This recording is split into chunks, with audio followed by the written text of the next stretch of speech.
Hi, my name is Neil. My birthday is this week, so that's why I'm going to read you a book. And the book is called I Am Neil Armstrong. I am Neil Armstrong. I grew up on a farm with no electricity. When I was 8 years old, my goal was to climb this silver maple tree, the biggest one in my backyard. It seemed impossible. The tree was so big and I was so small. How could I do it? How would I do it? I need to be brave. I wasn't brave. I wasn't a brave kid, thought back in Ohio. When I was 3 years old, I got scared when I went to see Santa Claus. Say cheese. I also need to be smart. As a kid, I loved to read. In first grade, I read more than 100 books. Really? Yup, more than 100 in 1 year. Finally, I need to be patient. During Monopoly, During Monopoly games, when me brother,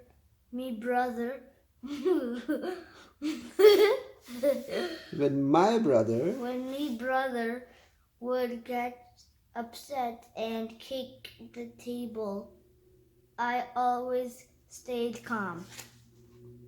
Stay calm.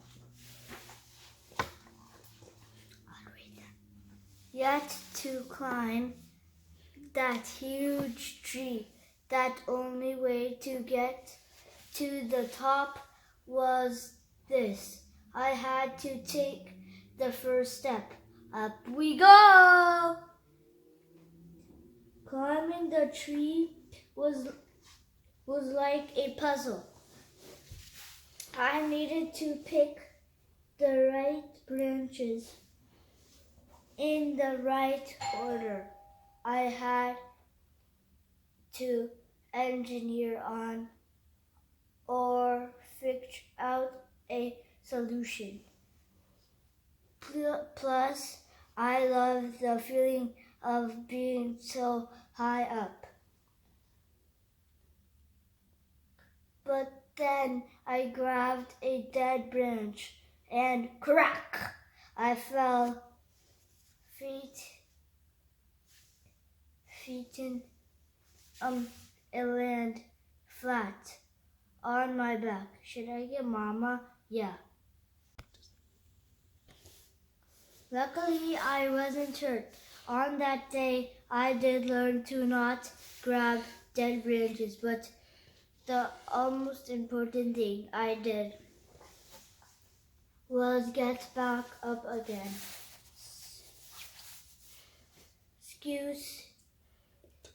Success never comes easily. It takes hard work.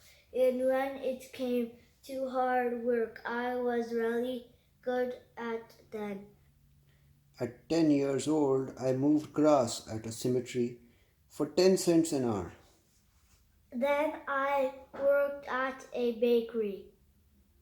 I was so small I could fit into the mixing vats to clean them.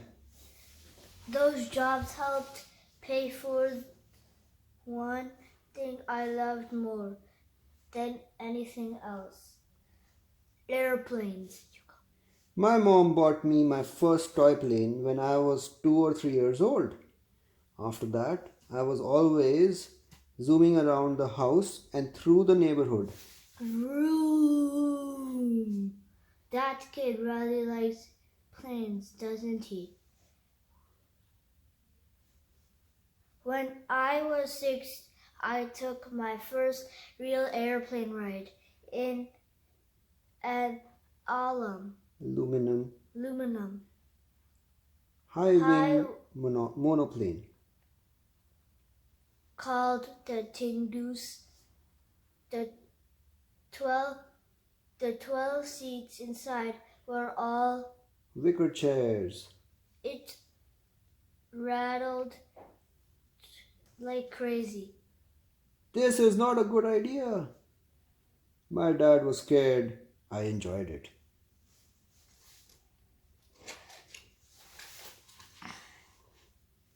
I became obsessed with learning about planes, reading about them, and even building them. As a kid, I built so many model airplanes. They covered my entire bedroom and part of the basement. By the time I was 15, instead of buying toy airplanes, I started saving my money for flying lessons. I worked 3 jobs, making 40 cents an hour. It took me over 22 hours to pay for a single lesson. Let's go. Another flight. You really like planes, don't you? What gave you that idea? By 16, I got my real pilot's license, even before I got my driver's license. As a teenager, I loved flying so much. I'd have the same dream over and over. In the dream, by holding my breath, I could hover over the ground. I didn't fly or really move, I'd just float there.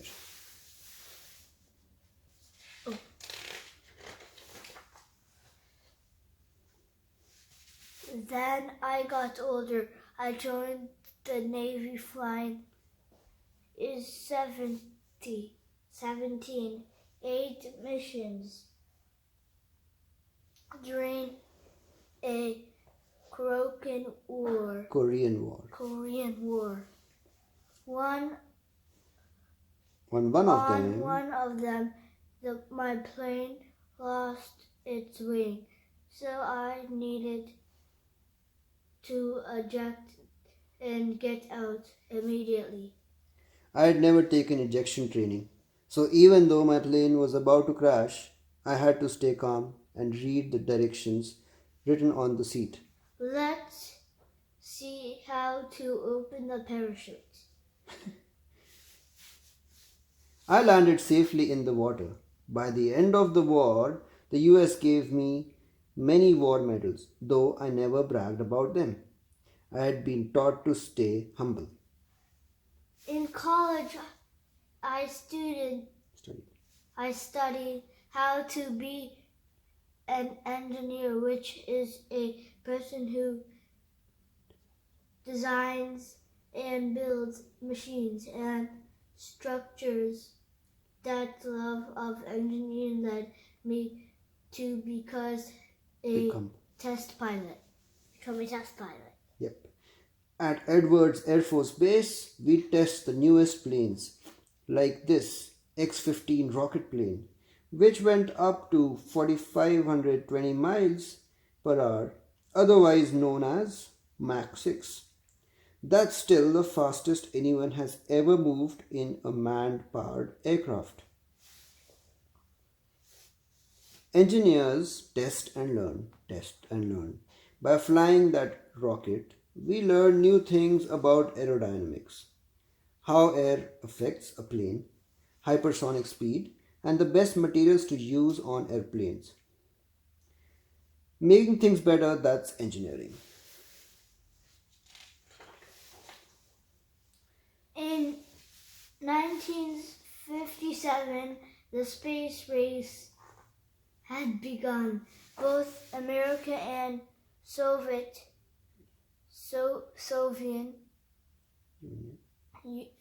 Union were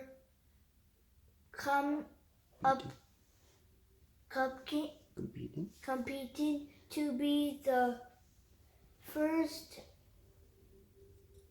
into outer space. The Unions Soviets. sent the first satellite into space. It was named Sputnik. Sputnik. Woof.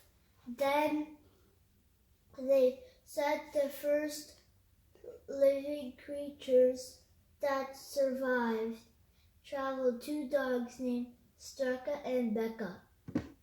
Strelka and Belka. Strelka Translation: and Becca. we got back safely.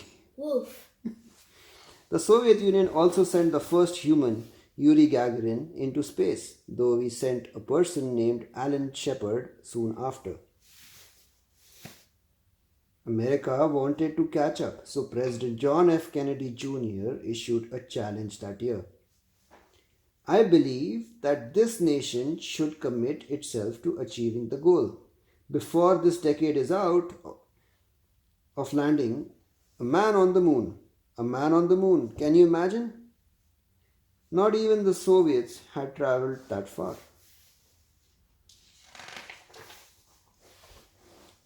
So, how would we imagine to climb that, manage to climb that high? That the only thing we knew for sure was this: we'd have to be engineer a southline Solution. We needed new ideas, new equipment, and to fly all the way to the moon. We needed a type of pilot, an Astronaut. astronaut. From all across the country, people, including me, applied to be astronauts for NASA, the National Aeronautics and Space Administration. To check if we could handle space, NASA put us through lots of wild tests. Here they shot ice water into my ear to see how I'd react to the cold. In another test, they put me in a black room. No lights, no clocks, and told me to come out after 2 hours. They were testing if we could judge the time without tools. I sang this song over and over. 15 men in a boarding house bed, roll over, roll over. Since I knew how long the song was, I used it to mark time. They even put me in a really hot room where it getting up to 145 degrees Fahrenheit to keep my body heat normal. I did nothing but sit still. I tried to not even think. And of course, they spun me around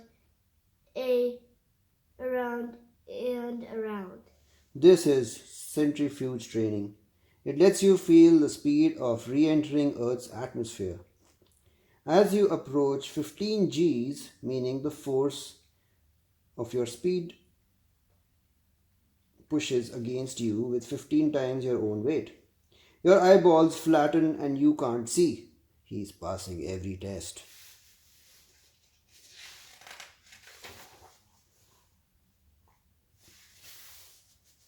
To get to the moon, NASA had a step-by-step plan. The Mercury missions would take Americans into space, and the Gemini missions would take us into orbit around the Earth. With each step, we would get a little farther and go a little higher. In March 1966, I was ready for my first space flight on the Gemini 8.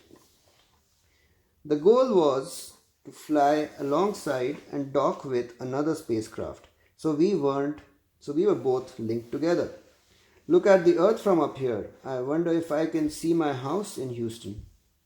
It was the first time two spacecraft were connected in space.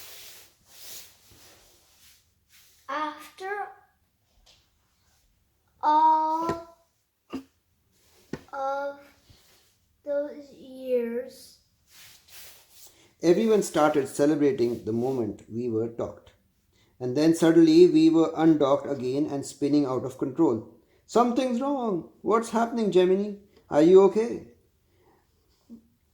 We're tumbling end over end. There's a short circuit in one of our thrusters. If we can't stop spinning, the force will tear the ship apart. After all those years as a test pilot, I knew how to stay calm and kept my eyes on the controls so I could fire another thruster. So to stop our space spin, the mission had to be stopped earlier than planned. We landed safely, but it taught me other lesson. It taught me another lesson. They Scott. What's that lesson? Nothing in space is easy. Over and over, there were setbacks and devastating crashes. During a practice session on the launch pad, astronauts Gus Grissom, Ed White, and Roger Schaff were killed when a frayed wire caused an accidental fire. Over in the Soviet Union, cosmonauts, the Russian term for astronauts, died too. This was the Space Mirror Memorial. At times, going to the moon seemed impossible. But we never let it stop us. With each step back, we learned how to strengthen the Apollo spacecraft, which would take us to the moon. Apollo 8 just made the first orbit of the moon. Whenever I talked about flying an aircraft or a spacecraft, I use the term we. That's because every accomplishment any of us achieved required the help of so many others. Catherine, could you check these numbers? From scientists and engineers to welders and mathematicians, to tailors who sewed the spacesuits to all the astronauts from the previous missions. When Apollo 11 was finally ready, I said to the flight discover, Director. please tell everyone who worked on this that this is their launch. Tell them they'll be riding with us all the way. All that was left now was to Proceed. proceed with the steps in the plane. Plan. Step 1. The giant Saturn V rocket had 3 stages. When each stage burnt its fuel, the next stage would take over, giving us enough lift to get us out of Earth's gravity and into the moon's orbit. We were up here in the command module, which we called Columbia. Command and service modules, lunar module, stage 3, stage 2, and stage 1. Step 2. When we reached the moon, the command module would circle the moon and stay in orbit. We would move it the lunar module and the lunar module would go down to the surface. Step 3. When we were ready to leave, the lunar module would lift off from the moon. It would have to perfectly dock with the command module.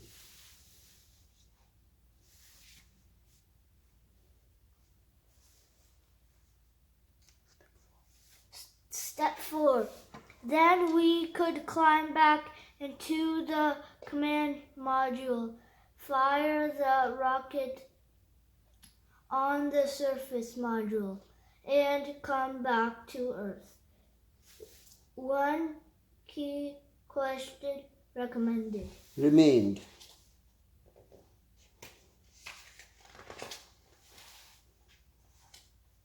Would it work? On July 16, 1969, at Florida's Cape Kennedy, almost 1 million people were there to watch. There were 3 of us on board: Buzz Aldrin, Lunar Module Pilot; Michael Collins, Command Module Pilot; Neil Armstrong, the Commander. On Launch Pad 39A, after a 417-step checklist to make the countdown began. 12, 11, 10, 9, ignition. 7. Sequence start. 4, 3, 2, 1, 0. All engines running. Lift off. We have a lift off. See? We were going over 24,200 miles per hour as the third stage rocket pushed us free of Earth's gravity. Step 1. Saturn V separates successfully. So how was the view? Let's see. That's what the view looked like. There's nothing on Earth quite like it. Click. Look at that sunrise. Get a picture of that. Click.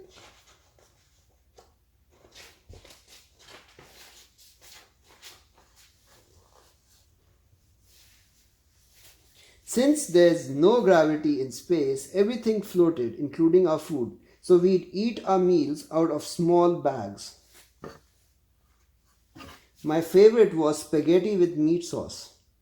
For water, we drink from a 6-foot tube. And to sleep, we could either stay wrapped up in a bag like hammock or float with a lap belt. 3 days later, our destination was right in front of us. It's spectacular. Hello, moon. Remember our plan? We were still following it step by step. Buzz and I got into Eagle. Step 2. Complete. Lunar Module Eagle heads to surface.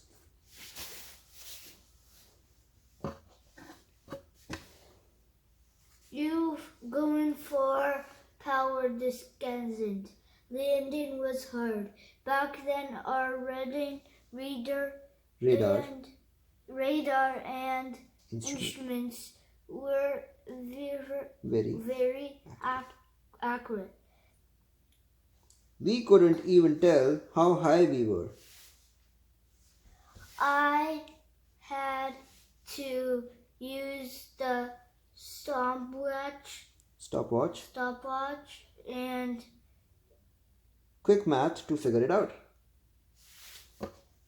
We realized we weren't close to our landing spot. The ground wasn't smooth. There were rocks as big as cars.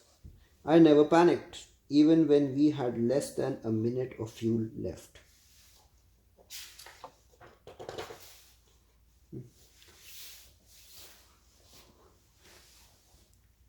I trained my whole life for this moment. Okay, looks like a good area here. The landing was so soft, we barely felt it. Houston, Tranquility Base here. The Eagle has landed. Okay, let's get on with it. Now came the hardest part of all.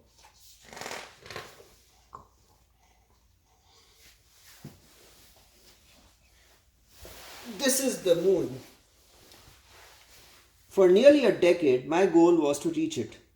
It seemed impossible. The moon was so far and we were so small. How did we do it? We had to be brave. We had to be smart. We had to be patient.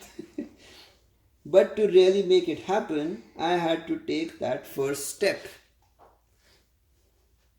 It was 10:56 p.m. Eastern Daylight Time, Sunday, July 20th, 1969. One-fifth of the world's population was watching on TV. That's one small step for man, one giant leap for Mankind.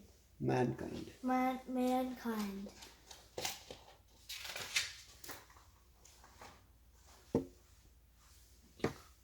In my life, people called me a test pilot, an astronaut, a space traveler, but to reach the stars, I needed to be an engineer. Engineers search for solutions, they solve problems.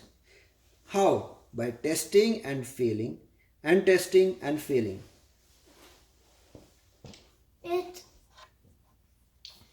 it is the key to science and also the key to life. It was never just one small step that got me there. It was the thousands that came before it. We all have moments when we fail. But failure is not an ending, it's an opportunity to learn something new.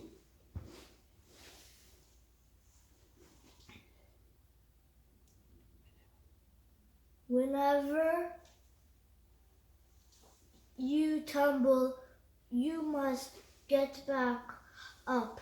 Every mistake you make teaches you a better way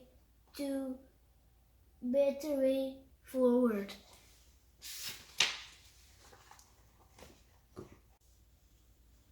Here at the National Air and Space Museum, you can see the real command module and loads of other things, including rocks that they brought back from the moon. Did you know that 3 items were officially lifted on the moon? Left on the moon. Left on the moon? 1. A plaque that says we came in peace for all mankind. Second, A small disc important with gold messages from warlords. not warlords, world leaders. And 3. An American flag.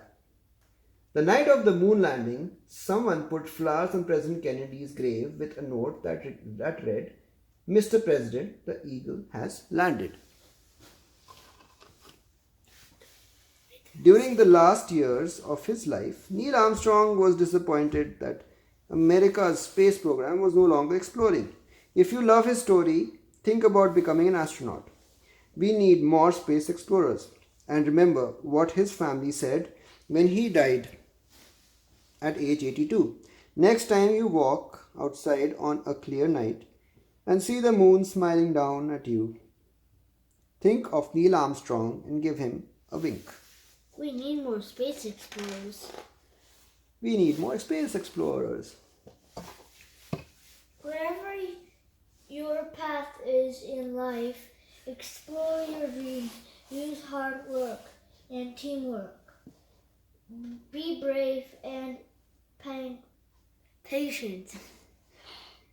Engineer your own solutions. It can take you all the way to the moon. I am Neil Armstrong. I know that everyone's joy begins with a first step.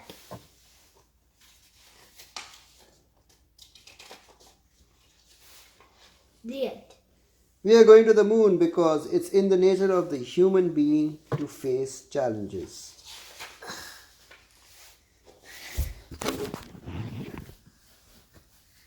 Bye.